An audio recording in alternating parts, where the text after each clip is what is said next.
morning. I can't say good afternoon because because of different time zones. But my name is Kudakwashe Mabraushe, and I'm a student in the School of Computing, College of Science, Engineering and Technology at the University of South Africa, that is UNISA.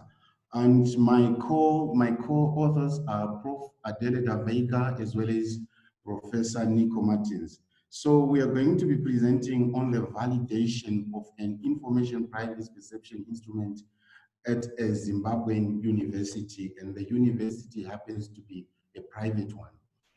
Now, in terms of technology, I think one of the emerging issues which has been posing challenges to many countries has been the issue of privacy, especially on how personal information has to be used, how it has to be collected in terms of processing and many things that can be done to our personal information. So what has been happening is many countries have been trying to come up with laws that governs how privacy has to be used by individuals, by the citizens. So in the context of Zimbabwe now, we don't seem to have a document that regulates how personal information is supposed to be used. Rather, there is just a clause within the Constitution which gives prescription on how privacy has to be enforced.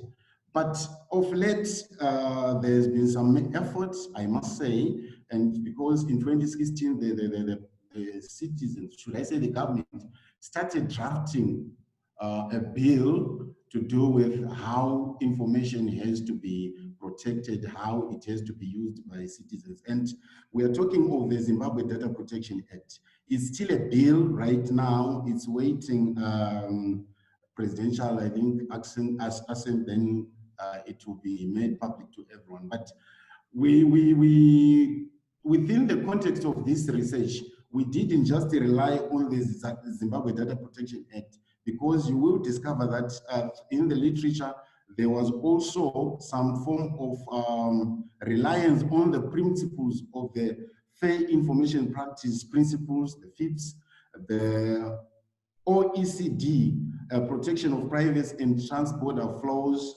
of Personal Data. Then there was also some principles which were borrowed from the recently promulgated European Union GDPR, the General Data Protection Regulation, which came to effect, I think, in May 2018. So this research now, in terms of formulating the literature, relied on various principles, various guidelines from all those guidelines, Zimbabwean bill, as well as internationally recognized regulations in terms of privacy. So within the context of this research, we are focusing on ascertaining the expectations of students on privacy, their awareness levels, as well as their confidence levels on the university's ability to uphold privacy values. And these are the three concepts that formulate the reason for doing this research. It is very, very important that we understand what the students expect in terms of privacy. What are their awareness levels? And these two, the privacy and expectations, in a way, we believe that they can increase the student confidence on how they perceive the institution in terms of upholding privacy issues and private related matters. So it is very, very imperative that a university has measures that help to improve these personal information issues on privacy. They need to grasp the awareness level, the expectations, and the confidence. Now, like I indicated, extensive research was done in terms of these three concepts which guide our research. And in terms of awareness,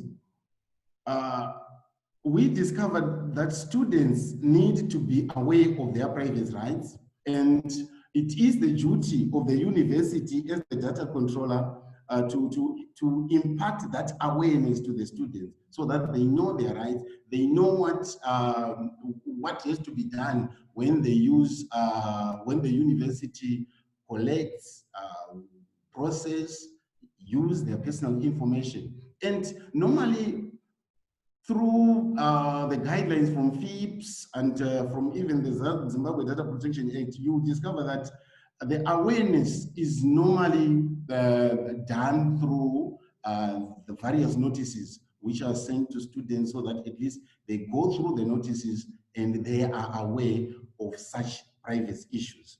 Now, if awareness is instilled, it tends to create an atmosphere where all the students are conscientized, they are knowledgeable about privacy-related issues. So awareness, in our view, it has to be a precondition that allows or that favors compliance in terms of privacy issues. And like I indicated earlier on, it is supposed to be the duty of the university as the data controller to initiate such awareness initiatives. Then in terms of expectations, individuals normally expect privacy, especially when an organization, when an institution collects their personal information. And this collection is based on the principles from FIPS, the principles and guidelines from the OECD. It has to be as minimal as possible, right? It has to be as minimal as possible, and it only has to be relevant for the purpose of collection. We want a situation whereby the university doesn't end up abusing. This is the expectation of our students. And as students are the customers, especially when it comes to to the way universities are run. So if they start doubting the institution in terms of how they handle private issues, then it might pose challenges because they might reject sharing or they might limit sharing of their personal information. Then in terms of confidence, which is the third concept in this research study, of course, in some instances, students can show that they've got a certain level of confidence on how or on university upholding their privacy or the privacy of their personal information. Now, what the university has to do is to work on how they can gain trust from the students, because normally if there's trust, then we might have some form of confidence. Students might have confidence on the university, and this will be positive for the institution. Improvement in privacy protection can also lead to improved confidence, which of course must emanate from our trust. And if privacy regulations are prioritized within institutions, then the confidence levels of users will increase proportionally, because students tend to trust a situation whereby there are various constraints on how information is going to be collected within an institution, for instance. So they tend to have confidence with such mechanisms within our institutions. Otherwise, if there's low confidence, then it might result in detrimental results like private breaches, which are not favorable. So the objectives of this research were to determine the awareness, the expectations, and confidence levels of students when the university processes their personal information, as well as to validate the Information Privacy Perception Survey, the IPPS instrument, and this was done using factor and item analysis. So in terms of our research design, this research followed a survey research strategy, and it was,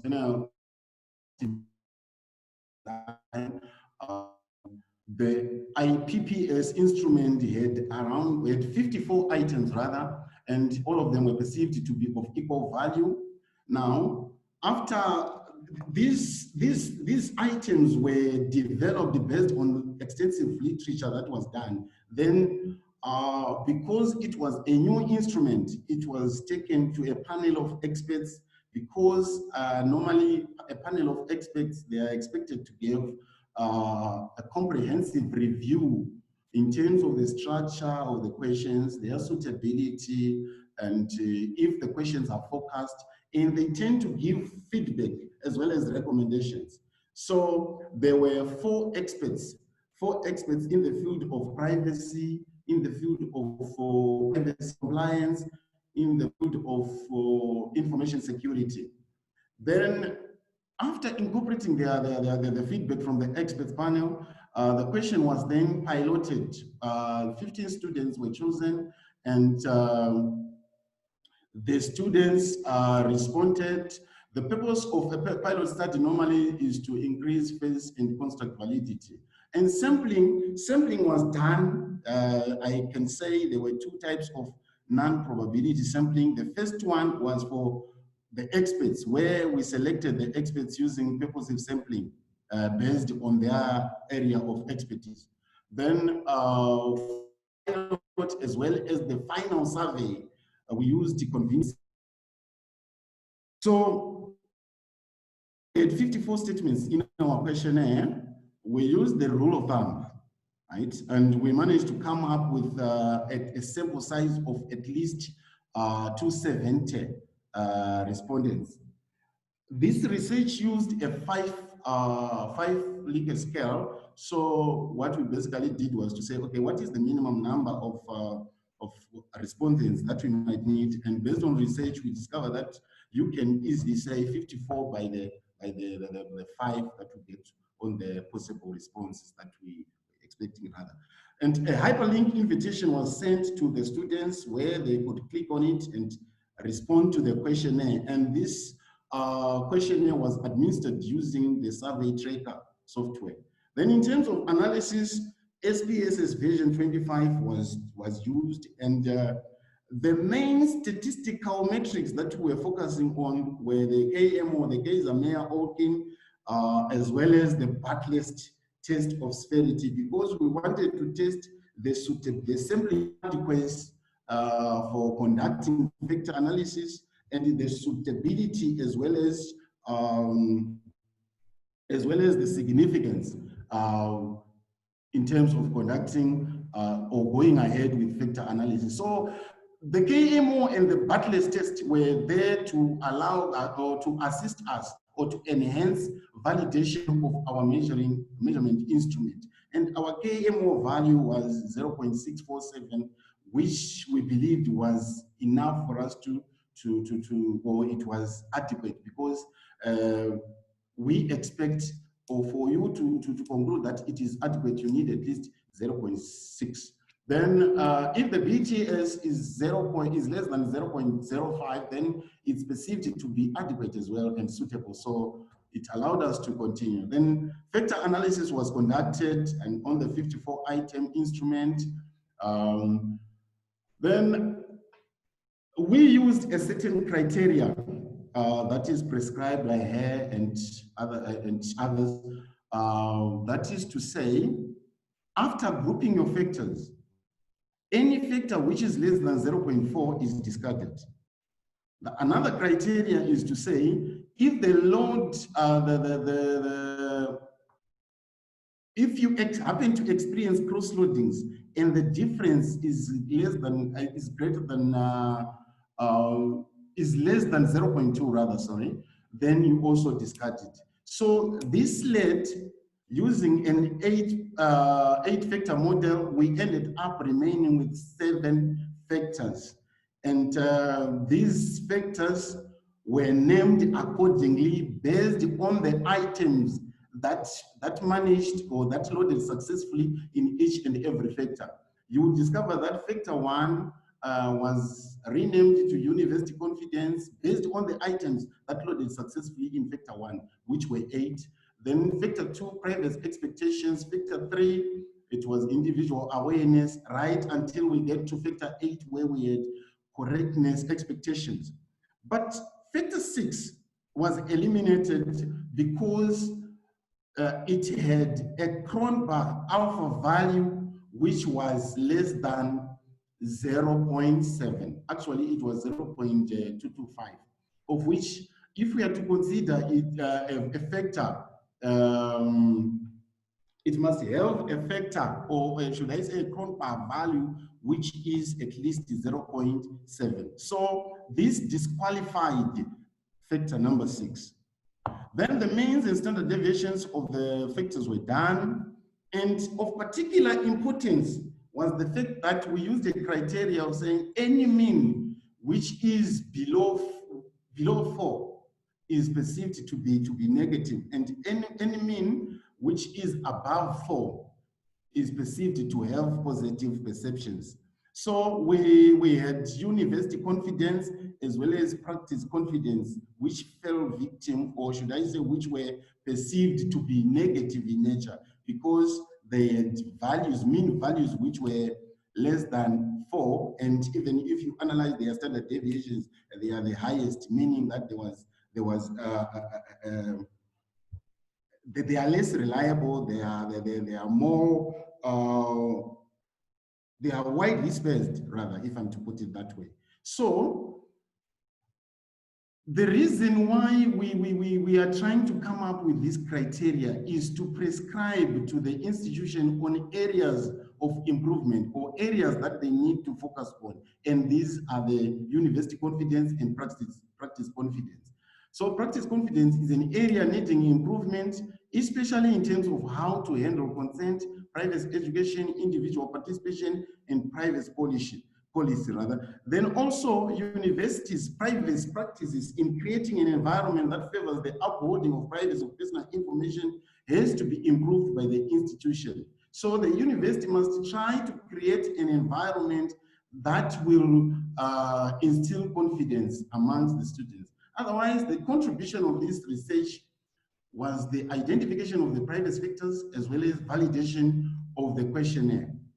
Also, the questionnaire which was designed can be used by universities to identify how they can improve student awareness on privacy, and this has to be done in line with their expectations. If this is done, we believe that this will ultimately aid in protection of student personal information, to address the student concerns in terms of how privacy is handled. But of course, there were limitations, and the major one was the fact that this research was conducted in one institution, a private one. In future, maybe it could add more value if this research is done on a wider sample of universities, and this can include public institutions, so that at least it becomes very easy to make conclusions.